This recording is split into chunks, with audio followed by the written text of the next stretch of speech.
embracing that we need to create a sense of newness and interest and fun around tasks is really, really helpful. Okay, hi everybody. Thanks for coming back if you've been here before, or hi, welcome if you're new. My name is Mickey. I'm a therapist, and we talk about therapist-y things on this channel. Today, we are talking about ADHD. I have seen y'all's requests for me to talk about ADHD. I've been pretty open and upfront that I am also a person with ADHD. So I am here today to give you 6 tips that might help you with your ADHD. I want to be super clear before we embark on this journey together. First and foremost, all of the content on this channel is not, has not, never will be a replacement for therapy, a substitute for therapy. We cannot do therapy over the internet. I love you all the most, but if you need a therapist, go find one using the links in the description. There's lots of wonderful resources there, including ones that are aimed at being financially affordable, but this is not that. These are broad strokes learning moments that we can talk about and share some like education with one another. And that's why I said it might help your ADHD, because ADHD, especially, and neurodivergency generally, is a very unique thing. We all come to the table with our own presentations and symptoms and things. And so these might help you. They might not help you. Please feel free to take what works and leave the rest. You're under no obligation to feel like all of these tips are helpful or useful to you. These are things that have been helpful to me and things that I have found in my clinical work to be effective. But again, results may vary. That said, let's just get into it. Thing number 1, stop trying to be neurotypical. I know that this might seem like obvious advice, but hear me out. Especially in the ADHD world or realm, we tend to do this a lot, where we try to, well, neurotypical people especially try to do this, where they try to apply a neurotypical solution to a neurodivergent problem. Not helpful. Stop trying to do that. And also, just as neurodivergent people, I think we tend to tell ourselves that like my life would be better if I was neurotypical, or if I could just be this way, then everything would be fine. And that's not very kind to you. That's not very nice. And neurodivergent people are wonderful and fun and interesting. Don't get me wrong, there's a lot of frustration and like heartache that can come with being neurodivergent, but it's not to say that you are deficient or bad or wrong. And so I think part of this work is in embracing that we are different, that the way that our brains function is just different, and that's not a sign of a deficit or like a thing to be fixed, right?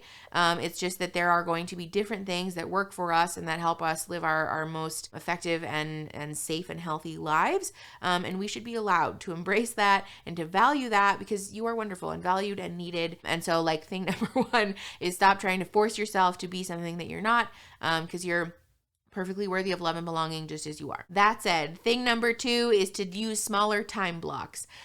When I do this work with my therapist, she uses the phrase parceling out my time, but generally when in clinical intervention, what we see is that, especially for folks with inattention, being realistic about the amount of time that we can devote to one particular thing is very, very important. For neurotypical folks, it's not uncommon for there to be like a power hour, or this idea that you can sit and just like white knuckle your way through, I don't know, like your chores or your to-do list for like hours and hours on end, right? And this may be true if you've entered like a hyperfixation phase, and you're just like really hyper-focused on something. That is like low-key a little bit of a superpower of folks with ADHD, but it can also be kind of dangerous if we're not meeting our personal needs. So be aware of that. But for things that we find it difficult to focus our attention around, especially, I want to encourage you to embrace smaller time blocks. This might look like, co-working on a task at the same time that your dishwasher is running or your laundry machine is running, or just straight up setting a timer. We're going to talk about the use of timers later in the video, but embracing that, like, maybe for the next 20 minutes, I'm dedicating time to this task, as opposed to the next hour or 2 hours. Even if this looks like 5 minutes, I really, really want to encourage people to honor what your realistic limits are in terms of how our brains tend to ping pong from one thing to the next. We're going to talk about distractions and how to minimize that in a sec. But generally, especially again for folks with inattention issues, working in smaller time blocks and then reassessing, small time block and then reassessing, tends to be more likely to lead you to success with actually accomplishing the things that you need to get done. Along with this, thing number 3 is to create a sense of novelty. For folks with ADHD, it is really important that we honor that things need to be interesting, right? We're going to get bored just faster than other people are, and that's not a bad thing, right? This might mean that you develop a new and interesting system to clean your whole house every 3 weeks, and that's fine, right? Don't get me wrong, I don't want to encourage people to spend themselves out of house and home, especially because impulsive purchases can be an issue for folks with ADHD. But if that means that you need to clean your house from front to back for a little while because that's what's interesting to you, and then you get bored of that and you clean it back to front, do that, right? For neurotypical people, usually this looks like finding a system and then just committing to it until the wheels fall off, right? And like, that's great. That's wonderful. I love that for them. But unfortunately for folks with ADHD, that's probably not going to be a realistic solution for the long term. So embracing that we need to create a sense of newness and interest and fun around tasks is really, really helpful. Again, this can look like devising a new system to do things, but this can also look like listening to music or pairing these tasks with media that's interesting to you. This might look like body doubling or FaceTiming your friend while you put your laundry away. There's lots of different things that we can use as like added stimulus to help keep our brains interested and delighted while we're trying to accomplish things. And so I want to encourage folks to honor whatever that is for you, whatever, like creativity you can add into this pursuit. Feel free to do that and to, again, just release yourself of this expectation that I have to find a system that will work forever, because you might not. You probably won't, honestly. And adding that sense of novelty is a great way to keep your brain like focused and checked in while you're trying to do the things that we, have to do. Okay, thing number 4 is to remove distractions. I know that this sounds a little bit like, water is wet for ADHD folks, but hear me out. Oftentimes what we label as distractions in the like neurotypical world might not actually be distractions for ADHD folks. And the things that are distracting you might be things that neurotypical people have no problem ignoring.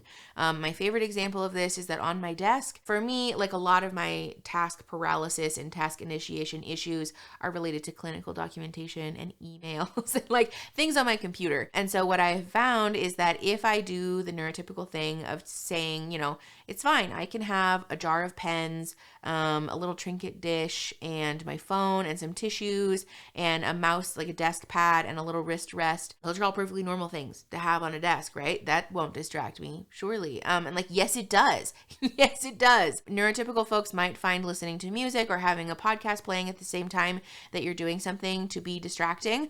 I don't. What I do find distracting is the wrist rest on my desk. If I'm not currently using it, I'm flopping it around and playing with it and poking it and pushing my pen into it because it's a really fun sensory experience for me. And this is what I mean when I say remove distractions. It's important to take stock, especially if there's a task that you struggle with. What do you find yourself deviating towards? And remove that stimulus. Again, if we're using short time blocks, then you only have to remove it from your desk for 20 minutes, right? Your wrist rest or your big giant jar of pens can live on your desk generally, but if there's something that you really, really need to get done and you know that it's a hard thing for your brain to focus on, practice removing all of that stuff. Take that off, even if you're just setting it on the floor across the room from you for 20 minutes, and give yourself that dedicated time and space to remove those distractions and add in that sense of novelty like we talked about. But really be realistic about the things that are distracting to your brain specifically, and then practice removing them. If you don't find this to be successful, again, feel free to take what works and leave the rest.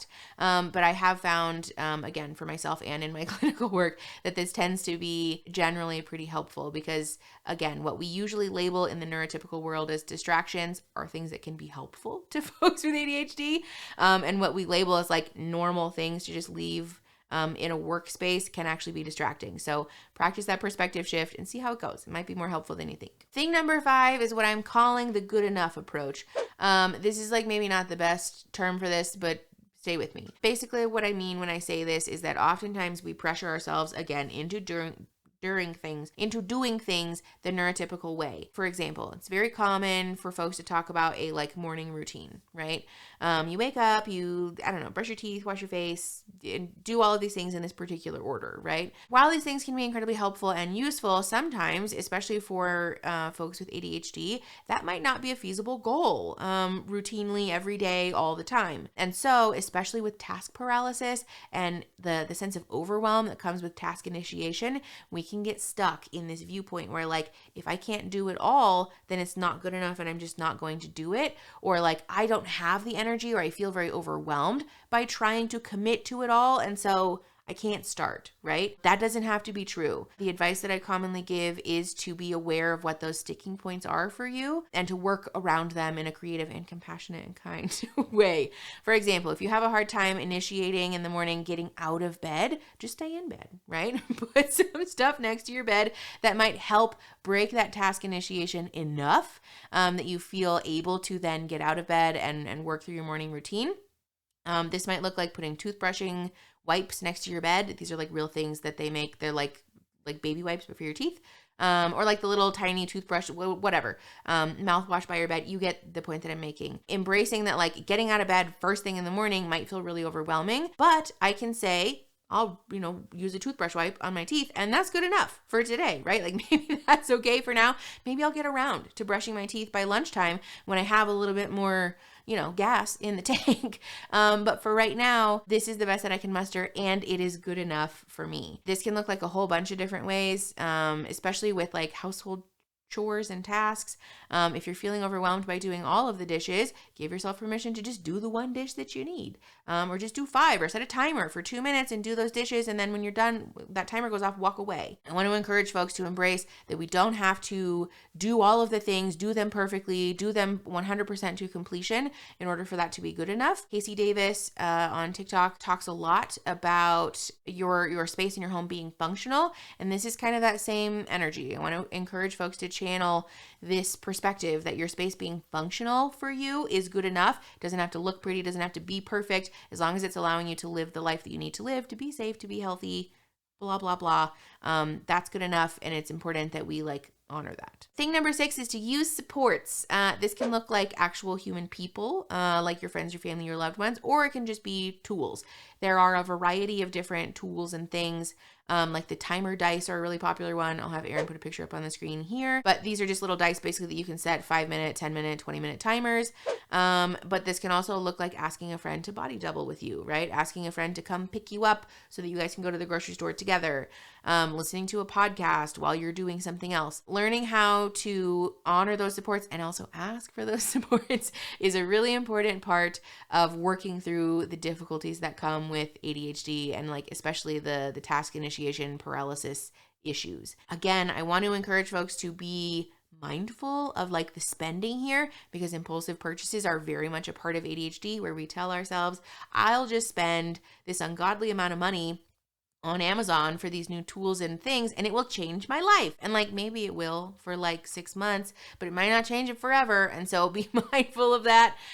Be careful with the money thing, because there are lots of really, really practical and helpful things that we can do that are also cost effective. Again, asking your friends for support, using items or tasks or tools that are already in your home or on your phone that already is in your pocket. So again, there's an aspect of creativity and honoring what individually will work for you as a unique person. But generally, I want to encourage folks to not feel afraid or ashamed or embarrassed of asking for support and for help, because first of all, you're wonderful and you deserve it. But second of all, again, ADHD and neurodivergence is not a deficit or a flaw. It's not something that we need to be embarrassed about, and it is okay. In the same way that people generally are allowed to ask for support and help and validation, it is okay for you to ask the people in your life to show up for you in the way that you specifically need them to, even if it doesn't look like the help that neurotypical people need. So if you find this useful or helpful, I have lots and lots to say about ADHD tips and stuff. So let me know if you guys want to see another video like this. But in the meantime, if you like the video, subscribe to the channel. We do talk about stuff like this, but we also make a cute pop culture moment every now and again. So I'd love to have you stay, and then share the video to help the channel grow and to help each other grow. And I will see you guys next Saturday. Okay, bye.